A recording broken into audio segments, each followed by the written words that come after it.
ہمیں جوائن کیا ہے ڈاکٹر پروفیسر میمونہ مرتضیٰ ملک صاحبہ کو السلام علیکم کہیں گے جی. وعلیکم السلام. خیریت سے آپ آپا؟ الحمدللہ. بہت شکریہ آپ ہمیں جوائن آپ نے کیا آج ہمیں. آپ کا شکریہ کہ آپ بلاتے ہیں. جی ہاں بالکل آپا. آگے بڑھتے ہیں جی. آپا آپ ہمیں یہ بتائیے کہ علم بے شک مرد اور عورت پہ فرض کہا گیا ہے، لازم کہا گیا ہے، اور بار بار قرآن میں علم والوں کی، اور پھر یہ بھی کہا گیا کیا تمہیں لگتا ہے کہ علم والا یا علم کے بغیر جو وہ زیادہ بہتر ہوگا یا برابر ہو سکتا ہے کبھی ایسا؟ اور بے شمار ہمیں احادیث بھی ملتی ہیں.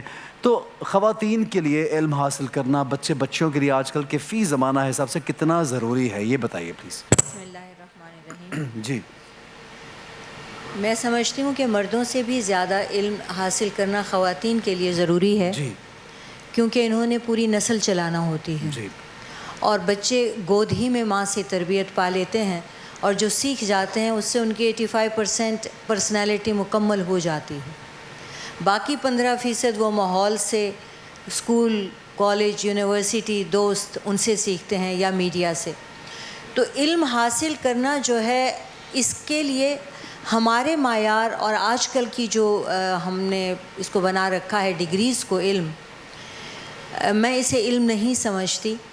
وہ ہنر ہے پیسے کمانے کا ایک کاروباری طریقہ ہے کہ آپ نے اتنی انویسٹمنٹ کر لی، یہ تعلیم حاصل کری اور پیسہ بنا رہے ہیں. اور یا اگر ہم اصل میں مجبوریاں بھی ہیں کہ اگر ہم وہ ڈگریاں ساتھ میں حاصل نہیں کرتے تو ہمیں اچھا اسٹیٹس، اچھی جاب، رتبہ بلند نہیں ملتا ہے دنیاوی طور پہ. صحیح کہہ رہی ہیں. ورنہ تعلیم اور تربیت دونوں ملتے ہیں تو علم بنتا ہے. بے شک بے شک. اور جو حکمت ہے وہ بھی بہت ضروری ہے.